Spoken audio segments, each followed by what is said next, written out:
बिस्मिल्लाहिर्रहमानिर्रहीम, अस्सलाम वालेकुम। आप देख रहे हैं प्रोग्राम हर जाविये से और मैं हूं जवाद कमाल। अपोजिशन के 3 बड़ों की बड़ी बैठक हो गई, तहरीक अदम एतमाद भी आ गई। बिल्कुल तवक्को के ऐन मुताबिक अपोजिशन की जानिब से तहरीक अदम एतमाद पेश कर दी गई है। ये तहरीक अदम एतमाद कामयाब होगी या नहीं, इस पर तो बहस आने वाले चंद रोज तक होती रहेगी। लेकिन सवाल ये पैदा होता है कि क्या अपोजिशन ने अपना आखिरी कार्ड खेल लिया है? वजीर आज़म बहुत ज़्यादा पूरा एतमाद है, मुतमईन है। वो कह रहे हैं कप्तान सारी प्लानिंग करके आगे बढ़ता है, उसे पता है मैच में किस तरह उतरना है, किस तरीके से हिकमत अमली बनानी है। वजीर आज़म का एतमाद देखकर लगता है कि उन्होंने अपने कार्ड अब भी अपने पास रखे हैं। पंजाब में हुकूमत के लिए कुछ परेशानी बन सकती है, क्योंकि आज तरीन ग्रुप के तुमान लंगड़ियाल ने बिल्कुल वाज़ेह तौर पर यह कह दिया कि उस्मान बुज़दार माइनस उस्मान बुज़दार बात आगे बढ़ेगी, इसके अलावा बात आगे नहीं बढ़ सकती है। तरीन अलीम इत्तेहाद कितना ख़तरनाक है? क्या हुकूमती जो पंजाब में बहरान है वो अपोजिशन को कामयाबी दिलवा सकता है? पाकिस्तान पीपल्स पार्टी के लॉन्ग मार्च के आखिर में बात करेंगे। डी चौक पर पहुंचने की इजाज़त फ़िलहाल नहीं मिली। मुख्तलिफ काफ़िलों की सूरत में पाकिस्तान पीपल्स पार्टी का लॉन्ग मार्च इस वक्त इस्लामाबाद में मौजूद है। बिलावल भुट्टो जरदारी ने खिताब भी करना था जलसे से, और इस जलसे के बारे में अब पीपल्स पार्टी की जानिब से कहा जा रहा है कि हमें डी चौक पर पहुंचने की इजाज़त नहीं दी जा रही। 3 अतराफ से डी चौक को बंद कर दिया गया। पीपल्स पार्टी लॉन्ग मार्च से मतलूबा सियासी अहदाफ या सियासी कामयाबी हासिल कर पाई है?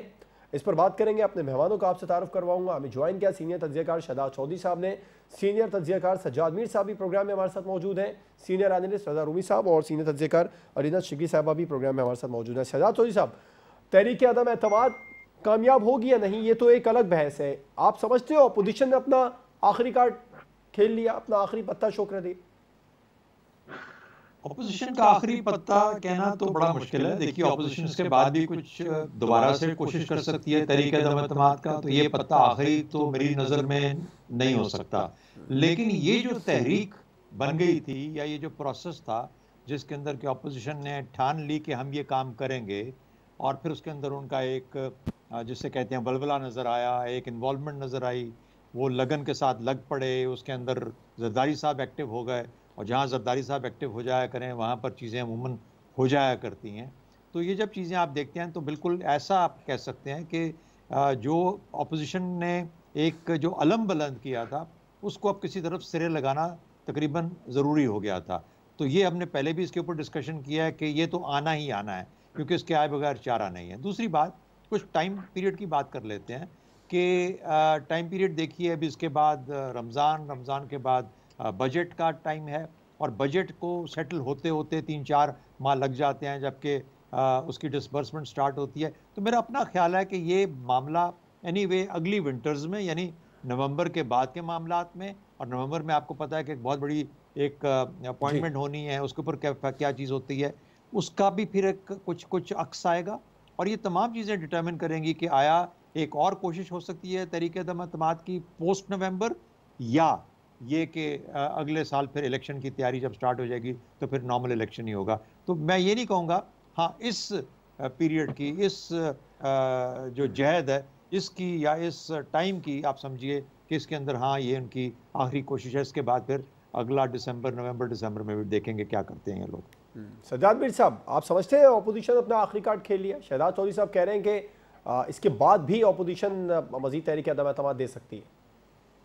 असल जी, अगर इस तरह सोचा जाए तो सिर्फ अदम एतमाद ही नहीं है, अगर ये नाकाम हो जाती है, खुदा ना खास्ता मैं कहूँगा, हाकिम बदनाम कहूँगा, वैसे तो आज तक वज़ीर आज़म के खिलाफ कभी तहरीक अदम एतमाद हुई नहीं हमारे यहाँ। कामयाब हो जाती है कम हुई, अगर आगाज भी उसका हुआ है, लेकिन इस पर लगता है कि कुछ ना कुछ रिजल्ट निकलने वाला है। जिस तरह हुकूमत का भी हुई नहीं हमारे यहाँ, उनकी बॉडी लैंग्वेज है, अपोजिशन का भी नजर आता है, आगाज भी उसका हुआ है, लेकिन इस पर लगता है कि कुछ ना कुछ रिजल्ट निकलने वाला है।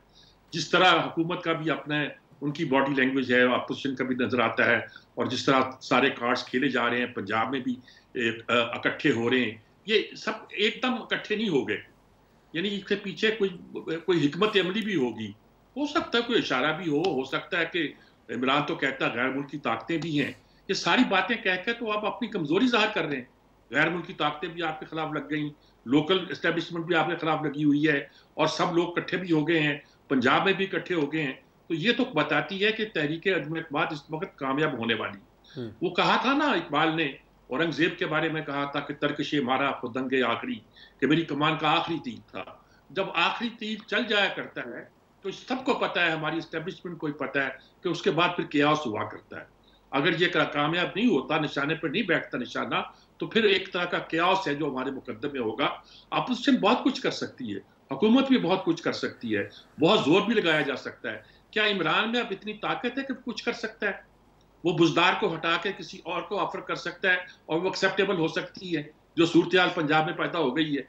क्या अब परवेज लाई देखिए, और वजीर आजम तो कह रहे हैं कप्तान जब मैच खेलता है तो वो पकड़े बैठे थे कि मुझे वजीर आला नहीं बनाएंगे तो कुछ होगा नहीं, तहरीक एतमाद आएगी नहीं।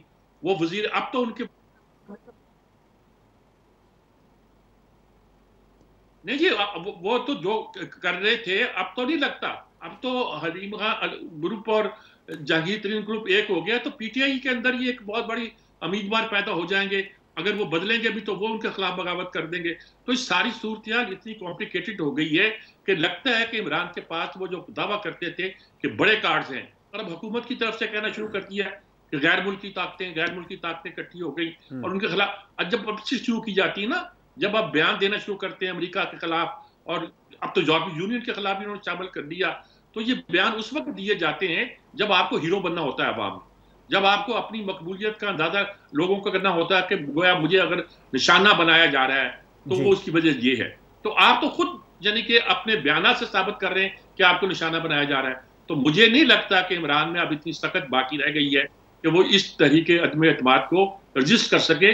अगर ये आखिरी तीर है तो चल भी गया है और निशाने पे बैठने के इम्कान भी इसके बहुत ज्यादा है। कामयाबी नाकामी तो हर इम्कान मौजूद हुआ करता है, लेकिन इस वक्त जो इम्कान ज्यादा है वो यही है कि ये तीर निशाने पे बैठे। रज़ा रूमी साहब, आखिरी तीर कह दिया सजाद मीर साहब ने, आप भी समझते हैं ये आखिरी कार्ड है अपोजिशन का?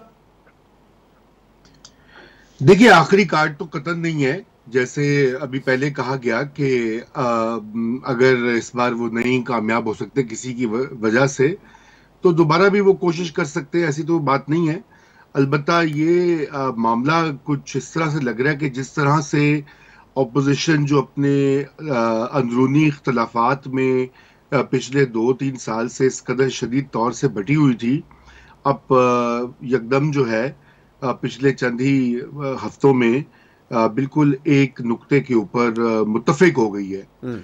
और जिस तरह से आपने देखा कि वो बड़ी शद्दोमत से अपने पत्ते भी खेल रहे हैं, वो इत्तेहादी जमातें जो हैं पीटीआई की, उनसे बातचीत भी कर रहे हैं, पीटीआई के अपने नाराज अरकान से भी बात कर रहे हैं, और मामला जो है इस वक्त सीरियस लगता है। और उसकी एक इंडिकेटर हुकूमत का अपना रवैया भी है।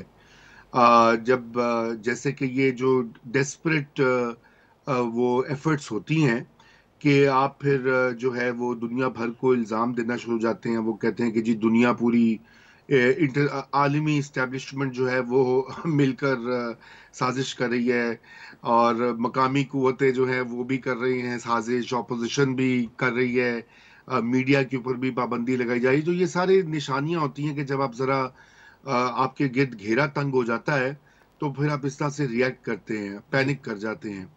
तो इसलिए ये मेरे ख्याल से आखिरी पत्ता कतई नहीं है, लेकिन ये बहुत बड़ा पत्ता है और यकीनन ये सियासी तब्दीली का पेशखैमा बनेगा। अगर ये तरीके अदम एतमाद नाकाम भी होती है, फिर भी ये इस तरह से सियासी तब्दीली आएगी कि ये हुकूमत और भी कमज़ोर हो जाएगी और भी बैक फुट पर जाके डिफेंसिव हो जाएगी।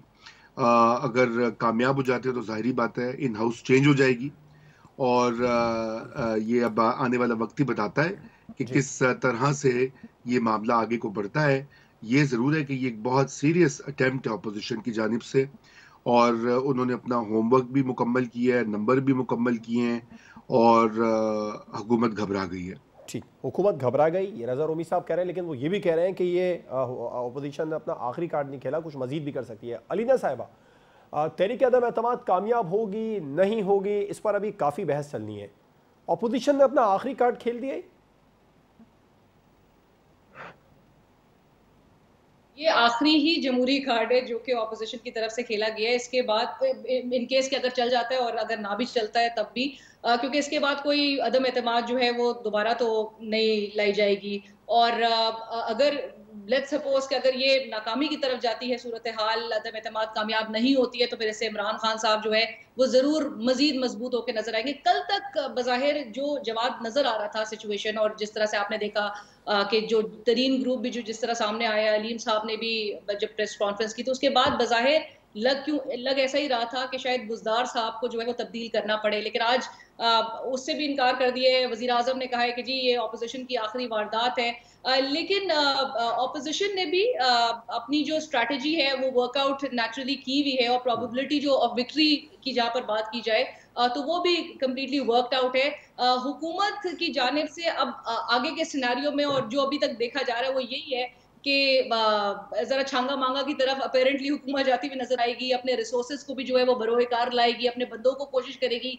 कि जी वो इंटैक्ट रहे। लेकिन अलीम खान साहब जिस तरह से लोग सामने लेकर आए, नुमान लंगड़ियाल साहब का भी आपने जो जिस तरह जिक्र किया आपसे कुछ देर पहले, वो जिस तरह प्रेस कॉन्फ्रेंस भी कर रहे थे, तो बस, और जहां पर उन्होंने कहा कि जी तमाम मुत्तफिक है जो 40 MPs है इस बात पे कि जी माइनस बुज़दार से बात जो है वो आगे बढ़ेगी, तो इससे जो चीज स्टैब्लिश होती है वो ये है कि जी पंजाब में तो naturally cracks with in the PTI नजर आ रहे हैं, और अगर पंजाब में मौजूद है तो नेचुरली फेडरल में भी इस किस्म के क्रैक्स जो है वो मौजूद होंगे, जिसको ऑपोजिशन कैपिटलाइज करेगी और आगे इसको सिचुएशन को मजीद आगे बढ़ाएगी। सो नेचुरली एक प्रेशर वाली एक सूरत हाल है, लेकिन इमरान खान साहब बज़ाहिर अभी तक जवाब पूरे एतमाद जो है और बड़े कॉन्फिडेंट नजर आ रहे हैं। वो तो बल्कि ये भी कह रहे हैं, जैसे आपने कहा कि छांगा मांगा की तरफ सियासत जाएगी, प्राइम मिनिस्टर ने कहा 18 करोड़ हमारे एक रुकन को ऑफर हो रहा है और मैंने कह दिया ले ले, गरीबों में बांट दें।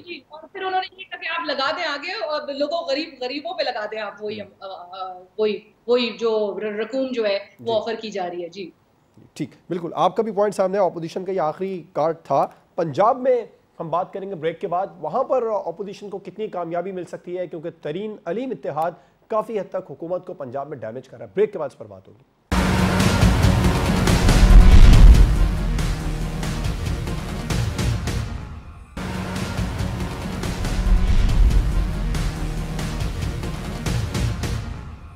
Welcome back. पंजाब में हुकूमत के खिलाफ महाज काफ़ी गर्म हो गया है। तरीन ग्रुप के रहनुमा नुमान लंगड़ियाल ने आज प्रेस कॉन्फ्रेंस में बताया कि हमने मुकम्मल तौर पर जहांगीर तरीन साहब को इख्तियारात दिए हैं और इस बात पर इत्तेफाक हुआ है कि माइनस बुज़दार बात आगे बढ़ सकती है, बात आगे की जा सकती है।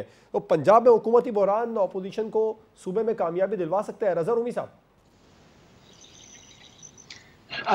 देखिए बात यह है कि ये जो कुछ पंजाब में हो रहा है और ये शर्त रखी गई है कि जी उस्मान बुज़दार साहब को हटाया जाए और फिर वो कोई आगे बात बनेगी, ये एक तरह से ऐसा मुतालबा है जो कि गालिबन इमरान खान साहब के लिए पूरा करना मुश्किल होगा, अनलेस के वो कोई समझ जाएं कि इससे कुछ वो तरीन ग्रुप को अपने साथ रख सकते हैं और कोई कॉम्प्रोमाइज कर ले। लेकिन ये भी उनकी फिर कमजोरी की एक रिफ्लेक्शन होगी कि अगर वो प्रेशर में आकर उस्मान बुज़दार, जिनको वो वसीम अकरम प्लस का खिताब दे चुके हैं और ये कई बार पब्लिक में कह चुके हैं कि उनकी तारीफें किया करें क्योंकि वो बड़ा अच्छा काम कर रहे हैं।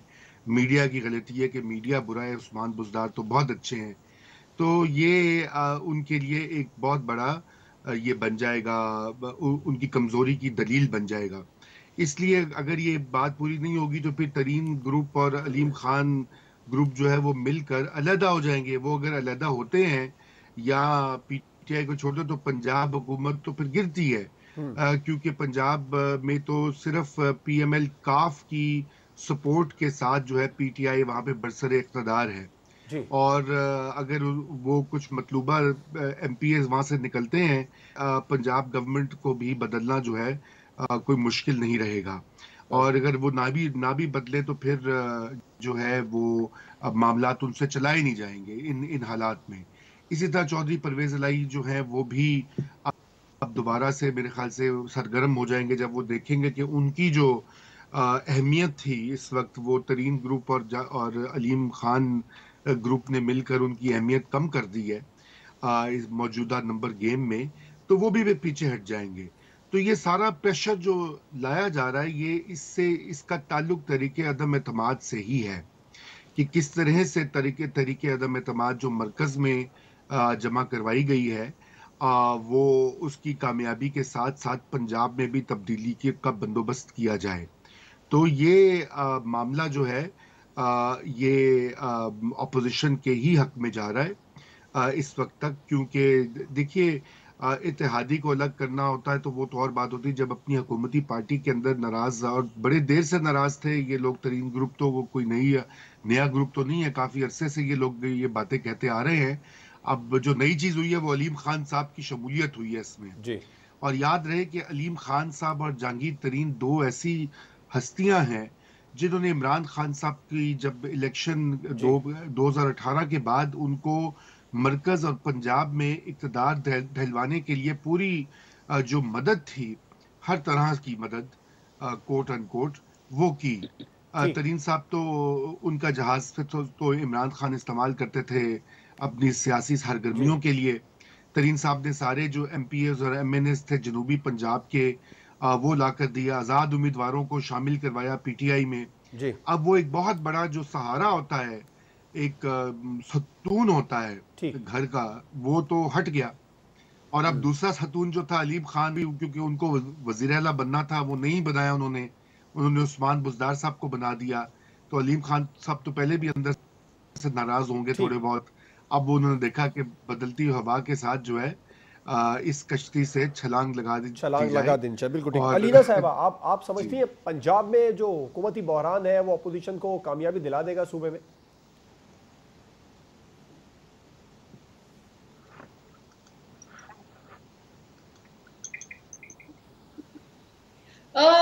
जवाब, मेरे ख्याल में तो ऑपोजिशन का फोकस जो है वो मरकज है।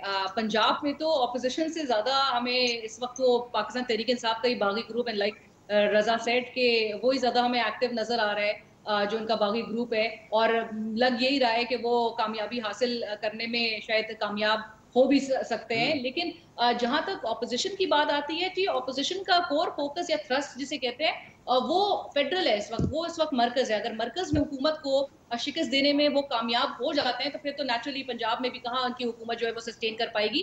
लेकिन बज़ाहिर पंजाब जो है वो ऑपोजिशन की जानिब से एक मेरे ख्याल में एक डिस्ट्रैक्शन क्रिएट की गई है।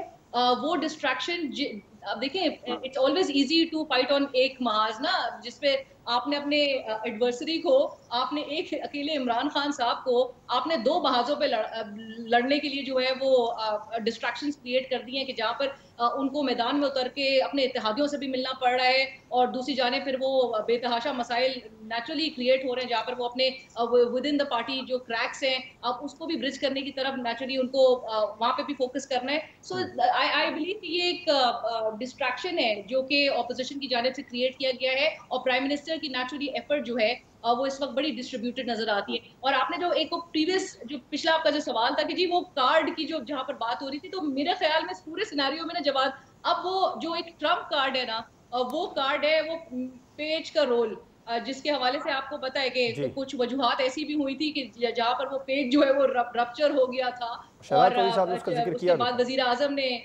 जो अपनी तकरीर में जिक्र भी किया था कि जी मैं अगर हुकूमत से निकला तो फिर मैं बहुत खतरनाक या खतरनाक जी साबित होऊंगा या बन जाऊंगा। तो मेरे ख्याल से अगर वो पेज जुड़ जाता है तो शायद इमरान खान साहब इस मसाइल से जो है वो बाहर भी आ सके। लेकिन अब तक के जो सिनेरियो नजर आता है उसमें यही है, ऑपोजिशन का इंटरेस्ट जो है is mainly on Markaz right now, federal पे ज्यादा फोकस्ड है। फिलहाल ये जो पंजाब में हुकूमती बहरान है इस पर भी आप समझती हैं कि वो कामयाबी दिलवा देंगे सूबे में ऑपोजिशन को?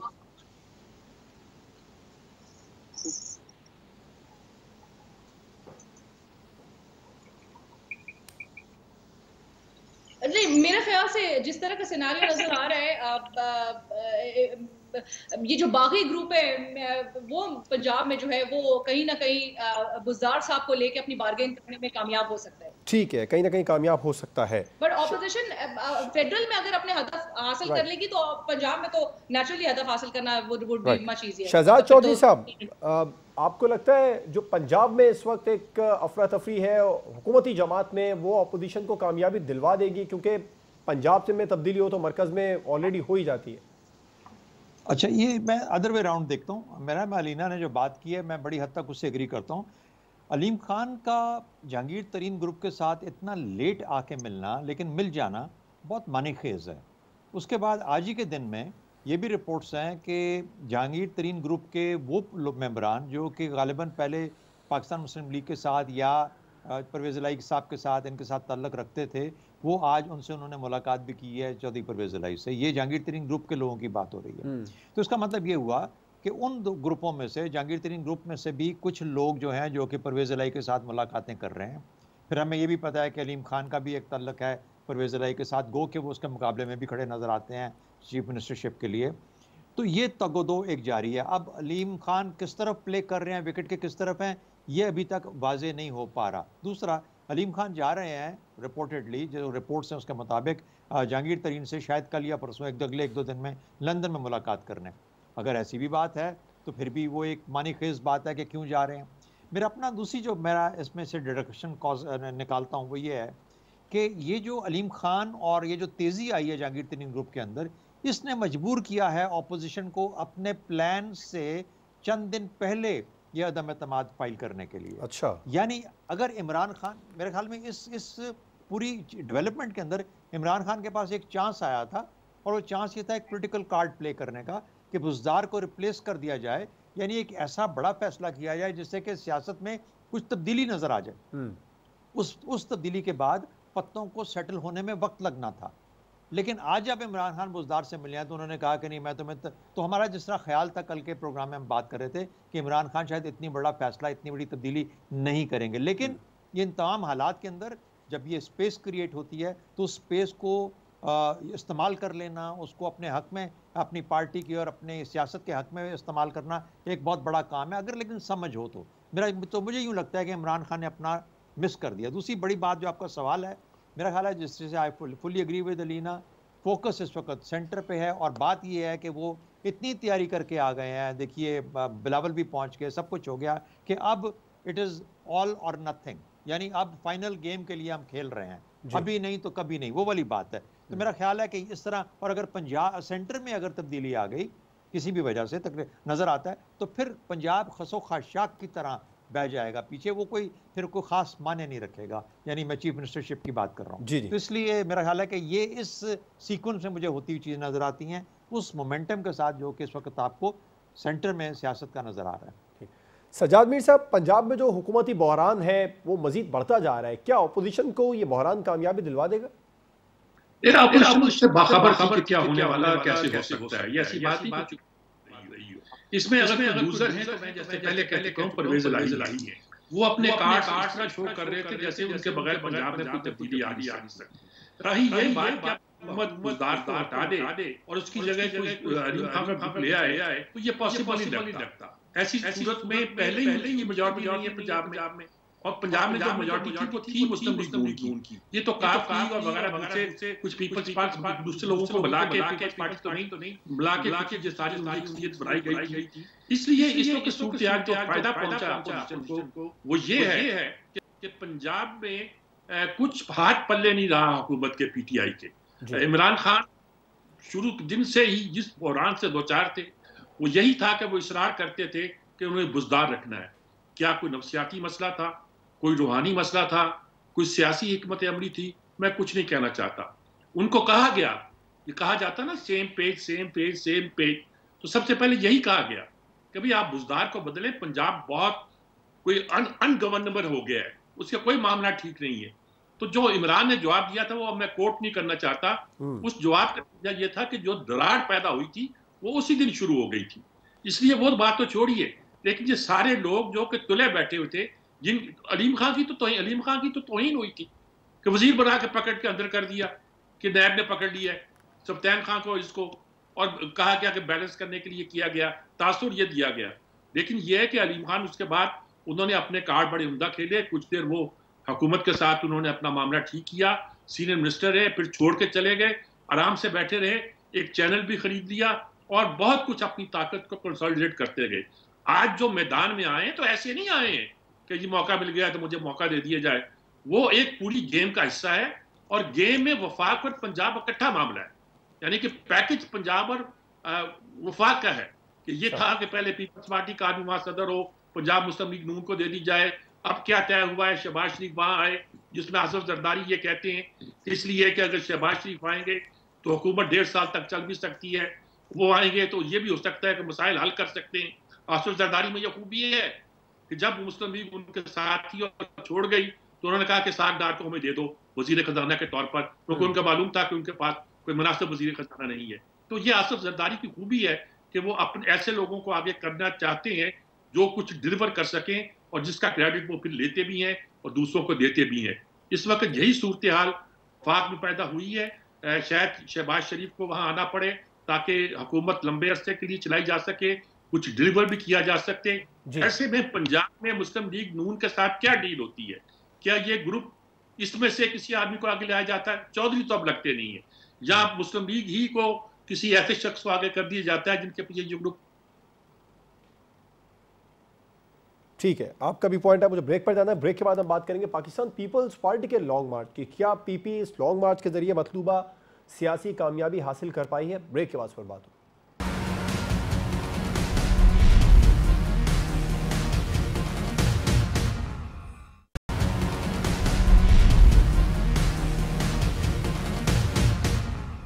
Welcome back. सज्जाद मीर साहब, आप क्या समझते हैं, पाकिस्तान पीपल्स पार्टी जो लॉन्ग मार्च कर रही है, इस्लामाबाद पहुंच गई, जलसा करना है, मतलूबा सियासी अहदाफ हासिल कर लिए पीपी ने?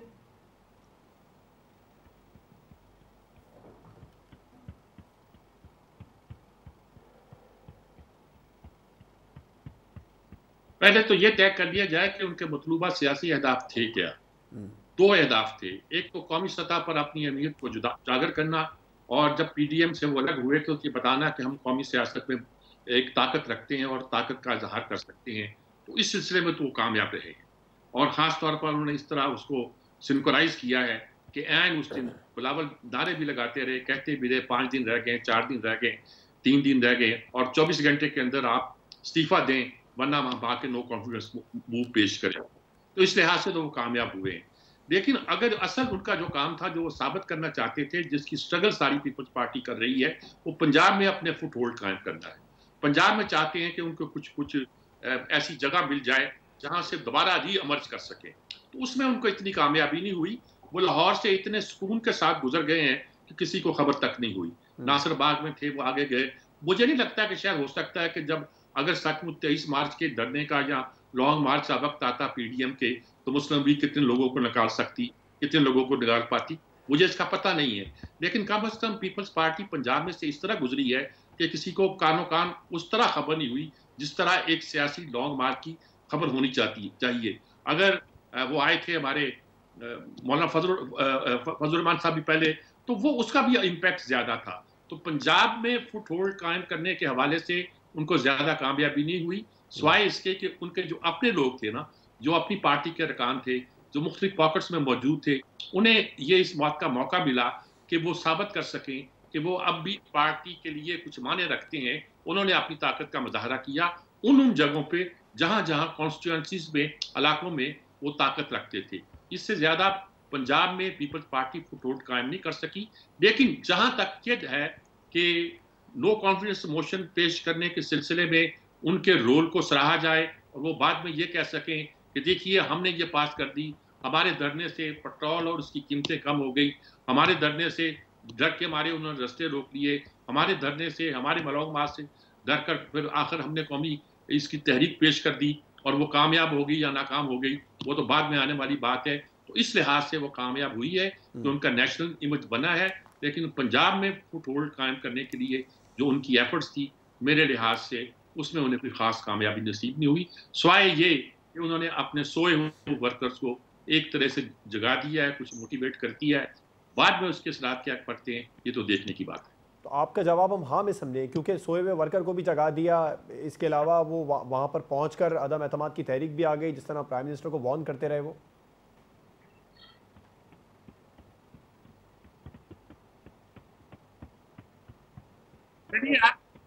चलिए आप हाँ ही कर लीजिए, पीपल्स पार्टी वालों को खुश कर देते हैं। चले आपके ठीक बिल्कुल ठीक, आपका पॉइंट है। रजा रोमी साहब, आप समझते हैं मतलूबा सियासी कामयाबी हासिल की? मेरे ख्याल से मैं भी मीर साहब का मोतकद हूं, इसलिए मैं भी हाँ ही कहूंगा। उनको खुश ही कर देते हैं। देखिए बात यह कि पाकिस्तान पीपल्स पार्टी जो है वो एक अवामी और फेडरल जमात रही है, और पिछली हमने देखा पिछली एक डेढ़ दहाई में जो पॉपुलर सपोर्ट थी वो श्रिंक होती गई, खसूसन पंजाब में।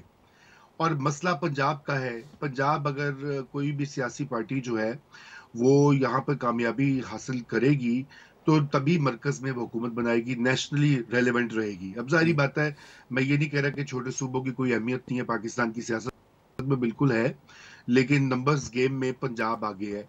अब ये बिलावल भुट्टो ने जो ये मार्च किया है, इससे एक तो उन्होंने अपनी सारी जो पुराने वर्कर्स, अपनी जो पार्टी की तंजीमें, उनको एक तरह से मुतहरिक भी किया है और एक तरह से अपने आप को रीलॉन्च भी किया है उन्होंने अवामी सियासत के अंदाज में, कि वहां से सिंध से शुरू होकर वो पहुंचे हैं इस्लामाबाद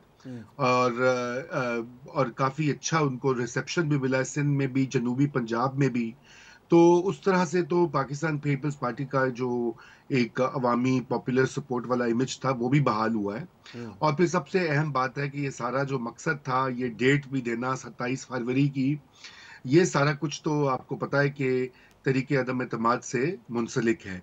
और जो ही वो पहुंचे इस्लामाबाद तो आयल हो गई है। जरदारी साहब प्रेस कॉन्फ्रेंस भी कर रहे हैं, वो सब के नंबर भी पूरे हैं। तो उस लिहाज से देखा जाए, ऑप्टिक्स जो होते हैं सियासत में, ये परसेप्शन बड़ी मैटर करती है। और ये उस लिहाज से तो बिलावल ने और पाकिस्तान पीपल्स पार्टी को एक तरह से सियासी कामयाबी ही हुई है। और आपको याद होगा कि गवर्नमेंट ने भी इनके खिलाफ जो है वो काउंटर रैलीज करने का बंदोबस्त किया था। शाह महमूद कुरैशी साहब ने भी एक दो जलसे किए, लेकिन वो बात नहीं बन सकी जो कि वो शायद करना चाहे थे अवामी सतह के ऊपर। तो एनीवे, मैं समझता हूँ कि कामयाबी बिल्कुल उनको हासिल हुई है। जी अलीना, आप समझती हैं सियासी कामयाबी पाकिस्तान पीपल्स पार्टी को हासिल हुई? जो अहदाफ थे, जो टारगेट थे, वो पूरे किए पीपी ने इस लॉन्ग मार्च के जरिए? बिल्कुल जवाब, आई एग्री विद रजा। जिस तरह से रजा ने भी जिक्र किया कि 27 फरवरी को इनके लॉन्ग मार्च का पीपल्स पार्टी के आगाज हुआ, और आज जो टाइमिंग देखी जा रही थी कि जब वो इस्लामाबाद एंटर कर रहे थे तो एक तरफ नो कॉन्फिडेंस जो है वो टेबल हो रही थी। कहने का मकसद है कि पीपल्स पार्टी जो है, अगर इन केस के ये नो कॉन्फिडेंस कामयाब होती है तो उस सूरत में पब्लिक परसेप्शन में तो जरूर जो है इस चीज का क्रेडिट जो है वो लेगी कि जी हमारी वजह से, हमारे लॉन्ग मार्च की वजह से। और इल्यूजन जो है वो बहरहाल अभी भी क्रिएट कर लिया है कि हमने ही गेम डाली है। और नैरेटिव की हद तक तो मैं समझती हूँ बिल्कुल कि ये कामयाबी पीपल्स पार्टी जो है उसको जरूर हुई है कि ये लॉन्ग मार्च शुरू किया गया, और उस पूरे टाइम के दौरान जो है, जिस तरह के हमने देखा, ऑलरेडी क्रेडिट ले रही थी कि जी पीपल्स पार्टी की इस लॉन्ग मार्च की वजह से प्राइसेस कम कर दिए, हुकूमत प्रेशर में आ गई है। तो मेरे ख्याल से नैरेटिव की हद तक तो उनको कामयाबी जरूर हुई, और इसका क्रेडिट भी वो आगे जाके लेंगे कि अगर इन केस की नो कॉन्फिडेंस सक्सेसफुल होती। शहजाद चौधरी साहब, आप समझते हैं पाकिस्तान पीपल्स पार्टी ने लॉन्ग मार्च जिस मकसद के लिए किया था, जो सियासी अहदाफ हासिल करना चाहते थे, वो पीपी ने कर लिया, सियासी कामयाबी हासिल हुई? अच्छा, मैं इसका जवाब देता हूँ, लेकिन मुझे याद आया कि आज ही के दिनों में, आज ही की तारीखों में, वो पीटीआई का भी एक लॉन्ग मार्च चल रहा था जिसने आज कराची पहुंचना था। तो उसकी भी खबर लीजिए, आप लोग को देखें उसका क्या, बेचारों का क्या बना है, वो कहीं पहुंचे हैं या नहीं पहुंचे, या रास्ते में कहीं गुम हो गए, तो वो कोई खबर नहीं आज के मीडिया, आज के दिन में मीडिया पे बिल्कुल कराची वालों को खत्म हो गया, पहुंच गए कराची। अच्छा, उसके बाद कुछ उन्होंने वो किया नहीं, अदम एतमाद उधर वो जमा नहीं कराई उस जगह पे। अच्छा, बहरहाल, अच्छा देखिए, दो कामयाबियां मेरी नज़र में पीपीपी ने हासिल की हैं जी इस लॉन्ग मार्च के सिलसिले में। एक तो ये कि नदीम अफजल चंद साहब जो हैं वो वापस चले गए। मेरे ख्याल में, मैं बहुत कदर करता हूँ उनकी, बड़े अच्छे सियासी वर्कर हैं और काबिल आदमी हैं और बड़े कमिटेड लिबरलिस्ट हैं, लिबरल हैं। तो वो उनका पीपल्स पार्टी में जाना बिल्कुल ऐसा ही था जैसे वापस इंसान अपनी जगह पे पहुंच जाता है। तो मेरे ख्याल में एक अच्छी डेवलपमेंट है, एक अच्छी ऑप्टिक्स है।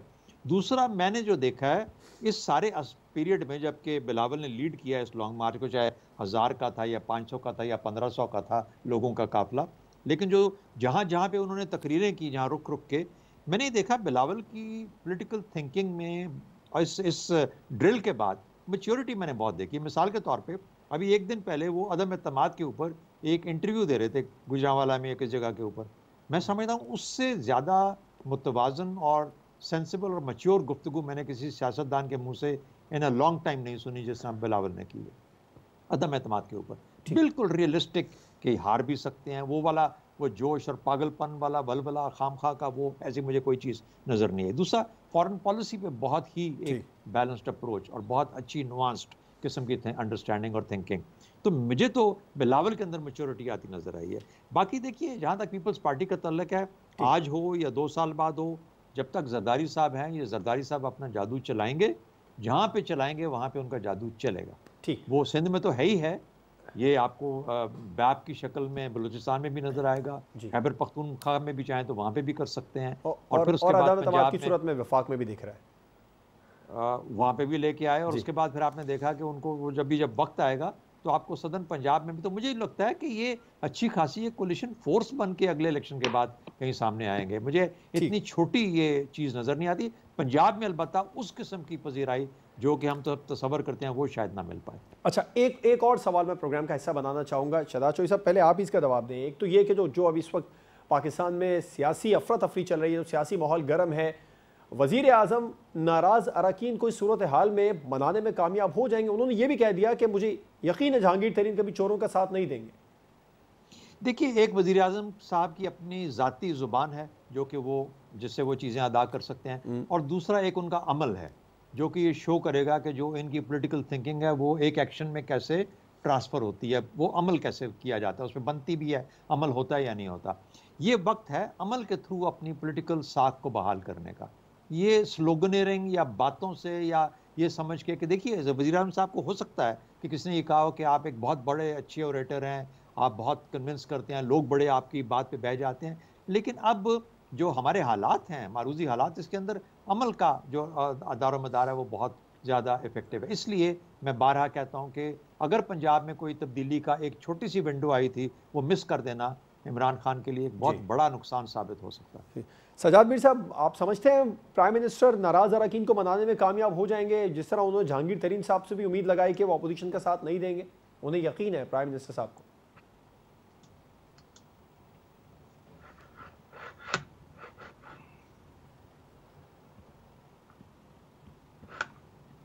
देखें, जब अफराद नाराज होते हैं ना, और अगला फिक्रा ये भी कह दूं, और जब अदारे नाराज होते हैं तो ये नाराजगी वैसे मूड पे नहीं हुआ करती सियासत के मैदान में।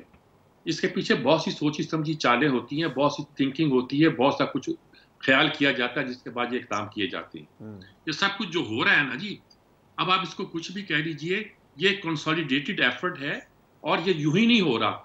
जब इन जानिब अल्लाह है कि सब लोग एक वक्त में आके इकट्ठे हो गए, उधर से इन्होंने पंजाब में ही बगावत हो गई, ये भी हो गया, वो भी हो गया, जो एक दूसरे के साथ मिलते नहीं थे वो मिल गए, जो वज़ारत आला के उम्मीदवार थे उन्होंने कहा मुझे तो इक़्तिदार की ज़रूरत ही नहीं है, मेरे पास तो उससे बेहतर गाड़ी है जो वज़ीर आला के पास है, उससे बेहतर घर में रहता हूँ जिसमें वज़ीर आला रहते हैं, वगैरह वगैरह। ये सारी चीज़ें ऐसे नहीं हुआ करती, और इसलिए ये कहना, और फिर इमरान खान की जो अपना मजाज है बड़ा मुश्किल है। कुछ लोग कहते हैं वो सेम पेज वालों के साथ अपने ताल्लुकात ठीक कर लें, कुछ लोग कहते हैं कि उनका टेम्परामेंट ही नहीं है, वो बात ही नहीं कर पाएंगे, और कुछ लोग कहते हैं अगर बात करेंगे भी तो वो किसी एक फर्द का फैसला नहीं है, जो बदल जाए वो अदारे का फैसला होता है। तो यहीं से मैंने बात शुरू की थी कि अफराद के फैसले सियासत के मैदान में, और अदारों के फैसले जो छोटी छोटी बातों के मोहताज नहीं हुआ करते कि फौरन बदल दिए जाए। रजा रूमी साहब, आपको भी लगता है प्राइम मिनिस्टर नाराज अरकान को मनाने में कामयाब होंगे या नहीं होंगे, या फिर जिस तरह इमरान खान ने बहुत देर कर दी, बस ये कहना चाहता हूं, जिस तरह उन्होंने कहा कि जहांगीर तरीन कभी अपोजिशन का साथ नहीं देंगे, मौजूदा अपोजिशन का? देखिए, सियासत जो है पाकिस्तान में वो उसमें कोई हरफे आखिर नहीं होता। यहाँ पे ऐसे ऐसे ड्रामे चलते हैं, ये एक वो जैसे टीवी सोप्स होते हैं ना, जिनकी किस्तें चलती जाती हैं, 300 400 500 किस्तें, वो हम देखते हैं। वाकया ये कि ये मीर साहब ने बिल्कुल सही तौर पे आइडेंटिफाई किया है कि ये नाराजगियां, ये बयानात, ये ग्रुप्स, ये ऐसे नहीं हवा में नहीं आ जाते। ये इनके पीछे अच्छी खासी एक सोची समझा मंसूबा होता है, नंबर एक। नंबर दो ये कि देखिए, ये जो मौजूदा इंतज़ाम है हुकूमत का, इसको हाइब्रिड रेजिम कहा जाता है, और खुद बहुत से लोगों ने ये कहा कि ये हाइब्रिड यानी कि मिला जुला निज़ाम है। मिले जुले नगमे नहीं होते थे रेडियो के ऊपर जैसे, ये वो है। अब मसला ये कि ये अब बिखर रहा है, इसको तब्दील करके कहीं ना कहीं इसको एक रीसेट बटन होता है कंप्यूटर के ऊपर, वो आप दबाएं तो फिर सारा कंप्यूटर या आपका फोन दोबारा से बंद होके दोबारा से वो चार्ज होता है या खुल जाता है। इस वक्त वो रीसेटिंग का मामला हो रहा है। इस रीसेटिंग के मामले में बहुत मुश्किल है कि ये जो सारे मुख्तलिफ हिस्से बकरे जो हैं इनको वापस एक पेज पर लाकर इमरान खान साहब अपनी हुकूमत को या इस हाइब्रिड ऑर्डर को बचा लेंगे। ये मुश्किल लगता है, नामुमकिन नहीं है, मैं ये नहीं कह रहा, लेकिन मुश्किल जरूर मुश्किल लगता है। बिल्कुल आपका पॉइंट है। और ये मेरे ख्याल जी और पाकिस्तान में जो मुख्तलिफ कुव्वतें हैं, सिविलियन और गैर सिविलियन, उनको भी एहसास हो गया है कि मुल्क को रीसेट करने की जरूरत है। इस तरह मुल्क चल नहीं रहा था, ना ही मैशत चल रही थी। अलीना, आप समझती हैं प्राइम मिनिस्टर साहब नाराज अरकान को मौजूदा सूरत हाल में मनाने में कामयाब हो जाएंगे, जो एक बड़ा चैलेंज भी है? जवाब अगरचे कि कल की प्रेस कॉन्फ्रेंस में अलीम खान साहब ने जिस तरह गुफ्तगू की उससे प्राइम मिनिस्टर साहब किसी हद तक रिलीव्ड भी हुए होंगे कि भाई ये पार्टी के जो अहम और इनके जो इतने करीबी दोस्त हैं वो पार्टी छोड़ के तो नहीं जा रहे कहीं भी। तो वो जो कॉन्ट्रीब्यूशंस और अपनी जो दोस्ती का एहसास और जी सियासत में दोस्तों के साथ खड़े रहने का सियासत जो है वो नाम है, जिस तरह से ये तमाम बातें की गई, तो इससे इमरान खान साहब के ऊपर जो एक प्रेशर था वो कहीं ना कहीं से ईज ऑफ जरूर हुआ होगा। लेकिन अगेन सियासत बड़ी बेरहम चीज है। अब कुछ लो दो की पॉलिसी नेचुरली उसके बाद ही कहीं ना कहीं हमें कुछ मामला सेटल होते हुए नजर आएगा। अब अलीम खान साहब के नाम के हवाले से जो है वो काफ लीग को भी एतराजात हैं और वो रिजिस्ट इस चीज को कर रहे हैं कि भाई परवेज इलाही साहब के अंडर अलीम खान साहब भी काम कर चुके हैं, तो किस तरह से उनको एक्सेप्ट कर लिया जाएगा बतौर सीएम। और आपको पता है कि जिस तरह से जो नाम सरफेस किए थे बुजदार साहब की अपॉइंटमेंट से पहले, तो नेचुरली प्रेशर थे। और ना सिर्फ ये, अब कल के दिन में जो है वो मुतहरिका कौमी मूवमेंट से भी मुलाकातें वजीर आज़म इमरान खान साहब वो करेंगे। और सेकेंडली अपने इत्तेहादियों के से मिलने के अलावा जो प्रेशर्स का सामना उनको करना पड़ रहा है, अभी आज ही सिड्नी में जो है वो इंसिडेंट जो पेश आया है, तो वो सिक्योरिटी सूरत हाल भी इस वक्त बड़ी सेंसिटिव नजर आ रही है। और ऐसे में इमरान खान साहब को ये जो सियासी महाज और एक महाज नहीं, ठीक है, एक बात नहीं कई महाज हैं, बड़ा चैलेंज है। अलीना फतेह कलामी की माजरत चाहूंगा, प्रोग्राम का वक्त खत्म हुआ। अलीना शिगरी साहबा, रज़ा रूमी, सज्जाद मीर साहब, शहजाद चौधरी साहब प्रोग्राम में हमारे साथ मौजूद थे। तमाम मेहमानों का बहुत शुक्रिया। प्रोग्राम आपने देखा, नाज़रीन आपसे मुलाकात होगी इंशाल्लाह कल। इजाज़त दीजिए, अल्लाह हाफ़िज़।